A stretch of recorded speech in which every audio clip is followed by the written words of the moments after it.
नमस्कार विद्यार्थियों। राजकीय महाविद्यालय बारा के यूट्यूब चैनल पर राजनीति विज्ञान विषय की इस ऑनलाइन कक्षा में आपका स्वागत है। जैसा कि आपको पता है, हम बीए सेकेंड ईयर के फर्स्ट पेपर को पढ़ रहे हैं और मैं अपडेट करवा दूं आपको कि पिछले जो 2 वीडियो थे उसमें मैंने बीए सेकेंड ईयर के सेकंड पेपर का जिक्र कर दिया था, जबकि हम बीए सेकेंड ईयर के फर्स्ट पेपर को पढ़ रहे हैं और इस पेपर का नाम है प्रमुख राजनीतिक व्यवस्थाएं, जिसमें मैं आपको बता चुका हूं, हर वीडियो में बताता हूं कि इसमें हमको इस पेपर में 5 जो प्रमुख देश हैं उनके संविधान के बारे में हमको अध्ययन करना है, जिसमें हम सर्वप्रथम जो ब्रिटेन का संविधान है उसके बारे में अभी तक अध्ययन कर रहे थे और आज के वीडियो में हम ब्रिटिश संविधान में ब्रिटेन में जो दलीय व्यवस्था है, वहाँ जो पार्टी सिस्टम है उसके बारे में अध्ययन करने का प्रयास करेंगे कि ब्रिटेन में पार्टी सिस्टम कैसा है। तो विद्यार्थियों, ब्रिटेन की दलीय व्यवस्था का अध्ययन करने से पहले हमको ये समझना पड़ेगा कि ब्रिटेन में राजनीतिक दलों का महत्व क्या है, या किसी भी जो लोकतांत्रिक देश है उसमें राजनीतिक दलों का महत्व क्या होता है। तो ब्रिटेन की अगर हम बात करें तो ब्रिटेन में राजनीतिक दलों का महत्व इस रूप में है कि वहाँ पर लोकतंत्र को अपनाया गया है और जैसा कि आपको पता है, वर्तमान समय में लोकतंत्र के अप्रत्यक्ष रूप को अपनाया जाता है, यानी अप्रत्यक्ष इनडायरेक्ट डेमोक्रेसी या रिप्रेजेंटेटिव डेमोक्रेसी को हमने अपना रखा है, क्योंकि वर्तमान समय में सभी देशों में जनसंख्या का आकार बहुत ज़्यादा बढ़ गया है और ऐसी स्थिति में डायरेक्ट डेमोक्रेसी या प्रत्यक्ष लोकतंत्र संभव नहीं होता। इसलिए जो अप्रत्यक्ष लोकतंत्र या प्रतिनिधात्मक लोकतंत्र, जिसको हम रिप्रेजेंटेटिव डेमोक्रेसी बोलते हैं, उसके संचालन के लिए राजनीतिक दलों का अस्तित्व किसी भी देश में अनिवार्य हो जाता है, ज़रूरी हो जाता है। अगर हम राजनीतिक दलों की बात करें तो सामान्यतः किसी भी देश के विधान या कानून के अंतर्गत राजनीतिक दलों का उल्लेख नहीं होता है, यानी संविधान में सामान्यतः राजनीतिक दलों का जिक्र नहीं होता, लेकिन फिर भी व्यवहार में राजनीतिक दलों का अस्तित्व लोकतंत्र के लिए आवश्यक और ज़रूरी होता है। तो लोकतंत्रात्मक जो शासन है उसके अंतर्गत केवल शासक दल का ही नहीं बल्कि विरोधी दल या विपक्षी दल का भी महत्व होता है। वैसे विश्व के सभी देशों में राजनीतिक दलों का महत्व है, लेकिन ब्रिटिश संविधान और शासन व्यवस्था की हम बात करें तो ब्रिटिश संविधान और शासन व्यवस्था में राजनीतिक दलों का महत्व विशेष रूप से देखा जा सकता है। आधुनिक समय में ब्रिटिश संविधान का विकास जिन दिशाओं में हो रहा है वह राजनीतिक दलों का ही परिणाम कहा जा सकता है। तो इस तरह से हमने देखा कि ब्रिटेन में राजनीतिक दलों का महत्व क्या है, या किसी भी लोकतांत्रिक जो देश है उसमें राजनीतिक दलों का महत्व क्या है। राजनीतिक दलों का महत्व इसी रूप में है कि वे सरकार बनाते हैं और विपक्ष में रह करके विपक्षी दल का कार्य करते हैं। अब हम नेक्स्ट ये जो स्लाइड है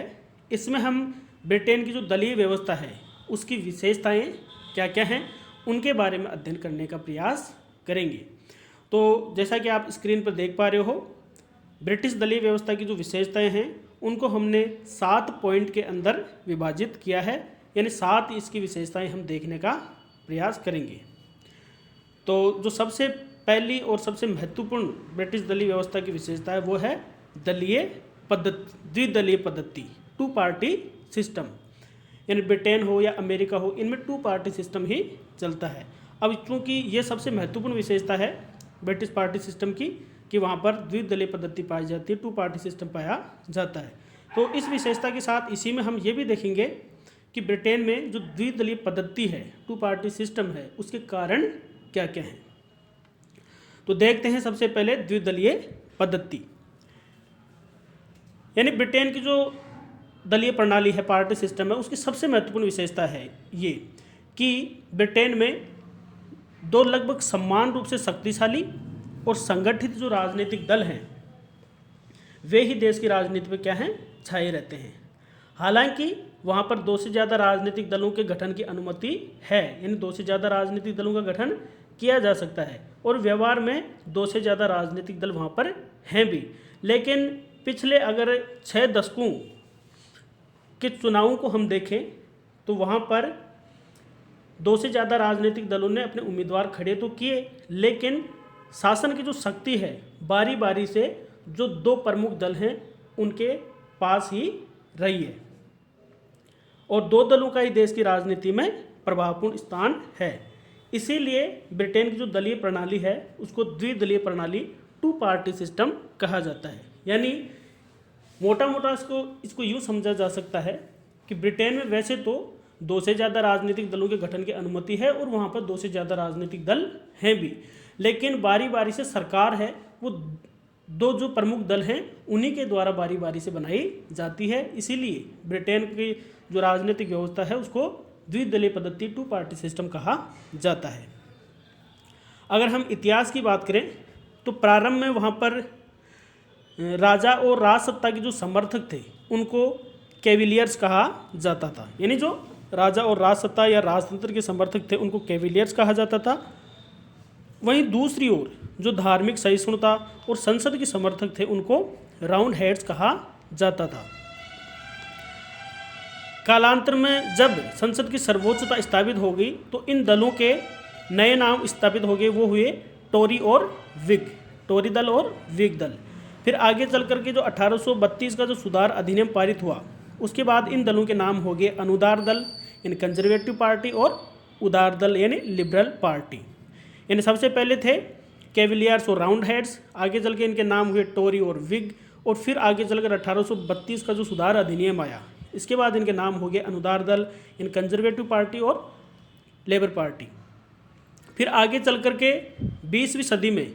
मजदूर दल का जब उदय हुआ तो ऐसा माना गया कि ब्रिटेन में अब जो द्विदलीय पद्धति है, 2 पार्टी सिस्टम है, इसके स्थान पर त्रिदलीय पद्धति यानी 3 पार्टी सिस्टम स्थापित वहाँ पर हो जाएगा। लेकिन मजदूर दल की जो शक्ति थी वो बढ़ने के साथ साथ उदार दल का पतन होना प्रारंभ हो गया और ब्रिटिश राजनीति में वापस 2 दलों का प्रभुत्व बना रहा। तो इस तरह से हमने देखा कि ब्रिटेन में 2 पार्टी सिस्टम पाया जाता है। अब हम देख लेते हैं कि ब्रिटेन में जो 2 पार्टी सिस्टम पाया जाता है, द्विदलीय पद्धति पाई जाती है, उसके कारण क्या हैं। तो ब्रिटेन में द्विदलीय पद्धति के उदय और विकास के कई कारण हैं, जिसमें सबसे पहला कारण तो यही है कि अंग्रेजी भाषाभाषी व्यक्ति यानी ब्रिटेन के जो लोग हैं वो सिद्धांतवादी होने के बजाय व्यवहारवादी ज़्यादा होते हैं, और उन्होंने ये देखा कि सिद्धांतों के आधार पर हम अनेक दलों को जन्म देने के बजाय उस द्विदलीय पद्धति को ही हम क्यों ना बनाए रखें जो कि व्यवहार में ठीक प्रकार से कार्य कर रही है। यानी पहला कारण यह है कि सिद्धांत के बजाय व्यवहार को वो पसंद करते हैं और व्यवहार वहाँ पर जो 2 पार्टियाँ हैं, 2 पार्टी सिस्टम है, वो बेहतर रूप से कार्य कर रहा है। दूसरा इसका कारण है वो है कि ब्रिटेन में यूरोप के अन्य देशों के समान राष्ट्रीयता, धर्म, भाषा आदि की समस्याएं नहीं हैं। यानी आदि को लेकर के ब्रिटेन में विभाजन या विभेद नहीं पाया जाता, इसलिए वहाँ पर बहुदलीय प्रणाली का विकास नहीं हो पाया। क्योंकि बहुदलीय प्रणाली का विकास उन्हीं देशों में हो पाता है जिनमें भाषा, धर्म, जाति आदि के आधार पर विभिन्नताएं पाई जाती हैं, और इन विभिन्नताओं के आधार पर फिर जाति, भाषा, धर्म इनके आधार पर नए दलों का गठन हो जाता है, जबकि ब्रिटेन में इस तरह से विभाजन नहीं पाया जाता है। तीसरा द्विदलीय पद्धति का कारण है वो यह है कि ब्रिटिश चुनाव पद्धति, क्योंकि ब्रिटेन में आनुपातिक प्रतिनिधित्व की प्रणाली की बजाय साधारण बहुमत की प्रणाली और एक सदस्यीय निर्वाचन क्षेत्र को अपनाया गया है, और इस कारण वहाँ पर जो छोटे राजनीतिक दल हैं इनका विकास नहीं हो पाता है। चौथा जो कारण है द्विदलीय पद्धति का वो है कि ब्रिटिश लोक सदन के सभा भवन और कार्य पद्धति ने द्विदलीय पद्धति को स्थायी बनाने में वहाँ पर योगदान दिया, क्योंकि ब्रिटिश लोक सदन का आकार अनुप्रस्थाकार यानी हॉरिजॉन्टल है, और आमने सामने बैठने की इस पद्धति में कोई सदस्य सहज ही अपने दल की निष्ठा का त्याग नहीं कर सकता। इसके अतिरिक्त लोक सदन की कार्यविधि ऐसी है कि उसमें तीसरे दल के लिए कोई स्थान नहीं है, और वस्तुतः प्रतिनिधि जो शासन है, रिप्रेजेंटेटिव जो डेमोक्रेसी है, उसके संचालन के लिए द्विदलीय पद्धति ही सबसे ज़्यादा उपयुक्त भी है। अब दूसरी जो विशेषता हम ब्रिटिश दलीय व्यवस्था की देखें तो वह है सुदृढ़ संगठन और केंद्रीकरण। यानी ब्रिटेन के जो राजनीतिक दल हैं वो बहुत ज़्यादा संगठित और केंद्रीकृत हैं। संसदीय शासन पद्धति के अंतर्गत व्यवस्था और कार्यपालिका में निकट संपर्क जरूरी होता है, क्योंकि कार्यपालिका व्यवस्थापिका में से ही ली जाती है और इसे सुदृढ़ केंद्रीकृत राजनीतिक दलों के आधार पर ही इसको बनाए रखा जा सकता है। ब्रिटिश राजनीतिक दलों की अगर हम बात करें तो ब्रिटिश राजनीतिक दलों की वास्तविक शक्ति दल के शीर्ष संगठन में निवास करती है और वहीं से दलीय क्रियाकलापों का नियंत्रण और संचालन भी होता है। तो इस कारण ब्रिटेन में नीचे से ऊपर तक समस्त राजनीतिक दल एक सूत्र में क्या है, बंधा रहता है और इसीलिए कहा जाता है कि वहाँ पर दलों में क्या है, सुदृढ़ संगठन और केंद्रीकरण देखने को मिलता है। चौथी दलीय व्यवस्था की विशेषता वो है कठोर अनुशासन, यानी ब्रिटेन के जो दल हैं उनमें कठोर अनुशासन देखने को मिलता है और पार्टी में जो अनुशासन की प्रक्रिया है उसमें चाहे कोई सा भी दल हो, सब में अनुशासन को कठोरता से फॉलो किया जाता है। तीसरी जो विशेषता है वो है नेता की सर्वोच्च स्थिति।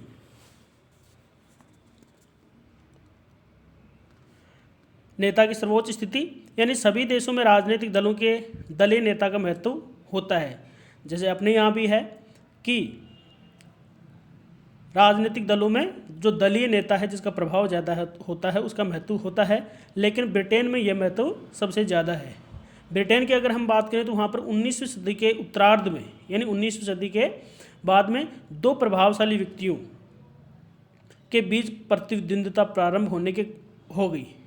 होने से ब्रिटिश जनता अब दलीय कार्यक्रमों के बजाय दलीय नेताओं को अपना मत देने लग गई। जैसे उदाहरण के तौर पर हम देखें तो 1983 को जो चुनाव हुआ उसमें चर्चिल और उसमें मार्गरेट थैचर और फुट युद्ध प्रधानमंत्री के दो उम्मीदवार हुए, दो दलों के अलग अलग। उसी तरह से वर्तमान में हम देखें 2005 का जो चुनाव हुआ उसमें टोनी ब्लेयर और माइकल हावर्ड को जनता ने मत दिया, यानी नेताओं को मत दिया, पार्टी को मत नहीं दिया। यानी संसद सदस्य जब ये समझ लेते हैं कि उनकी विजय का आधार नेता का व्यक्तित्व है तो ऐसी स्थिति में वे नेता को अपना पूर्ण समर्थन प्रदान करते हैं। लेकिन जब उस दल के सदस्यों के एक बड़े भाग को यह लगने लग जाता है कि इस व्यक्ति के नेतृत्व में या अमुक व्यक्ति के नेतृत्व में अगले चुनाव में विजय प्राप्त कर पाना संभव नहीं होगा, तब दल अपने नेतृत्व में भी परिवर्तन कर लेते हैं। अब नेक्स्ट जो पांचवी विशेषता है वो है राजनीतिक दलों की वर्गीय प्रकृति का लगभग अंत और उनका सामंजस्यकारी स्वरूप। यानी ब्रिटेन में वर्तमान समय में दो दल हैं, अनुदार दल कंजर्वेटिव पार्टी और एक लिबरल पार्टी।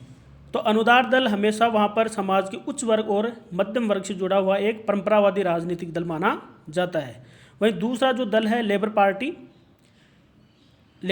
दल का उदय इस सदी के प्रारंभ में मजदूर वर्ग और समाज के निम्न वर्ग से जुड़े समाजवादी विचारधारा के राजनीतिक दल के रूप में हुआ था और इस दृष्टि से ब्रिटेन के राजनीतिक दलों में वर्गीय प्रकृति का भेद बताया जाता रहा है कि वहाँ पर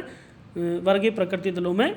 वर्गीय आधार पर दलों में अंतर पाया जाता है। लेकिन राजनीतिक दलों का प्रमुख उद्देश्य जैसा कि हम सबको पता है वो होता है सत्ता प्राप्त करना और सरकार बनाना। इसलिए वर्तमान समय में ब्रिटेन के जो राजनीतिक दल हैं कालांतर में इन्होंने ये अनुभव किया कि उन्हें अपनी वर्गीय प्रकृति से आगे बढ़कर सभी वर्गों का समर्थन प्राप्त करने की नीति अपनानी चाहिए, क्योंकि इसी से वो सत्ता प्राप्त कर सकते हैं, इसी से वो सरकार बना सकते हैं। इसलिए वर्तमान समय में जो दोनों प्रमुख दल हैं अनुदार दल और मजदूर दल, उनमें वर्गीय प्रकृति का भेद लगभग समाप्त हो गया है और आज इन दलों ने सभी वर्गों का समर्थन प्राप्त करने की नीति अपना ली है। वैदेशिक क्षेत्र की हम बात करें तो वैदेशिक क्षेत्र में भी इन दलों में कोई अंतर नहीं पाया जाता है। छठी जो विशेषता है, इनको जैसे 5वें नंबर को 6 नंबर पढ़ा जाए क्योंकि 1 नंबर हमने पहले ले लिया है। तो छठी जो विशेषता वो है निरंतर सक्रियता। यानी ब्रिटेन में जो राजनीतिक दल हैं वो निरंतर रूप से सक्रिय रहते हैं। यानी अमेरिका की हम बात करें, अमेरिका और अन्य जो अध्यक्षात्मक शासन व्यवस्था वाले जो देश हैं उनमें राजनीतिक दल हैं वो चुनाव के बाद 2-3 वर्ष के लिए राजनीति के प्रति उदासीन हो जाते हैं, क्योंकि वहाँ पर ये स्पष्ट हो जाता है कि एक निश्चित समय के पहले सरकार में परिवर्तन नहीं किया जा सकता, क्योंकि सरकार का वहाँ पर निश्चित कार्यकाल होता है और 4 साल से पहले सरकार को हटाया नहीं जा सकता। लेकिन ब्रिटेन की अगर हम बात करें तो ब्रिटेन में संसदीय शासन व्यवस्था है, और संसदीय शासन व्यवस्था होने के कारण जो विपक्षी दल है वो सरकार के पतन के लिए, और दूसरी ओर जो शासक दल होता है वो सत्ता को बनाए रखने के लिए हमेशा क्या होते हैं, सक्रिय रहते हैं। तो राजनीतिक दलों के लिए सक्रिय रहना संसदीय जो शासन व्यवस्था वाले देशों में इसलिए भी ज़रूरी हो जाता है कि कभी भी वहाँ पर चुनाव हो सकते हैं, और ऐसा समय समय पर ब्रिटेन में हुआ भी है, और अन्य संसदीय शासन व्यवस्था वाले देशों में देखने को भी मिलता है कि वहाँ पर कभी भी चुनाव करवाया जा सकता है। कभी भी जो निम्न सदन है उसमें सरकार अपना बहुमत खो सकती है, और ऐसी स्थिति में चुनाव करवाने होते हैं। इसलिए राजनीतिक जो दल हैं वो सभाएं बुलाने, साहित्य तैयार करने, स्थानीय शाखाओं को संगठित कर स्थानीय स्वशासन संस्थाओं के चुनाव में भाग लेने, उपचुनाव में भाग लेने और सामान्य जनता के साथ संपर्क स्थापित करने के कार्यों में हमेशा वर्ष भर लगातार सक्रिय रहते हैं, जबकि अध्यक्ष शासन व्यवस्था वाले देशों में ऐसा नहीं होता है। 7वीं जो विशेषता है ब्रिटिश दलीय व्यवस्था की वो है संयम और समझौते की प्रवृत्ति। यानी ब्रिटिश राजनीतिक दलों का एक अन्य महत्वपूर्ण लक्षण संयम और समझौते की प्रवृत्ति है, जिसने ब्रिटिश लोकतंत्र को सफलता प्रदान की है। और इस संयम और समझौते की प्रवृत्ति के कारण न तो शासक दल मनमानी करता है और न ही विपक्षी दल विरोध के लिए विरोध वहाँ पर करता है, बल्कि दोनों जो दल हैं वो एक दूसरे के प्रति सम्मान, सहिष्णुता और समझौते की प्रवृत्ति को अपनाते हैं, और इसीलिए कहा जाता है कि वहाँ पर दलों में संयम और समझौते की प्रवृत्ति पाई जाती है। नेक्स्ट और अंतिम जो विशेषता है ब्रिटिश दलीय व्यवस्था की वो है लूट प्रथा का अभाव, यानी स्पॉइल सिस्टम वहाँ पर नहीं पाया जाता है। स्पॉइल सिस्टम यह है कि अमेरिका में जब राष्ट्रपति का चुनाव होता है तो चुनाव के बाद जो वहाँ पर बड़े जो पदाधिकारी होते हैं उनका बड़ी संख्या में परिवर्तन कर दिया जाता है, और पहले से कार्य कर रहे पदाधिकारियों के स्थान पर उन व्यक्तियों को पदों पर नियुक्त किया जाता है जिन्होंने चुनाव के समय राष्ट्रपति को विजय बनाने में योगदान दिया था। इसे ही लूट पद्धति यानी स्पॉइल सिस्टम कहा जाता है। लेकिन ब्रिटेन की अगर हम बात करें तो ब्रिटिश राजनीति में राजनीतिक दलों के द्वारा इस प्रकार का आचरण वहाँ पर नहीं किया जाता, और प्रशासनिक अधिकारियों की नियुक्ति की निश्चित वहाँ पर एक पद्धति है, और चाहे जिस राजनीतिक दल की सरकार का निर्माण हो, प्रशासनिक जो अधिकारी हैं वो स्थायी रूप से अपने पदों पर बने रहते हैं। इसलिए कहा जाता है कि वहाँ पर लूट प्रथा का अभाव पाया जाता है, और ब्रिटेन की ये जो पद्धति है वो अमेरिका की पद्धति की तुलना में निश्चित रूप से श्रेष्ठ और बेहतर भी है, क्योंकि वहाँ पर सरकार बदलने के साथ अधिकारियों को बदला नहीं जाता है, उच्च पदाधिकारियों को बदला नहीं जाता है। तो इस तरह से प्रिय विद्यार्थियों, आज का जो वीडियो लेक्चर है इसमें हमने ब्रिटेन में जो दलीय व्यवस्था है, पार्टी सिस्टम, इसके बारे में अध्ययन किया, जिसमें सबसे पहले हमने देखा कि ब्रिटेन में राजनीतिक दलों का महत्व क्या है, और उसके पश्चात हमने ब्रिटिश जो दलीय व्यवस्था है उसकी विशेषताओं का अध्ययन किया। तो आज की वीडियो में इतना ही। धन्यवाद।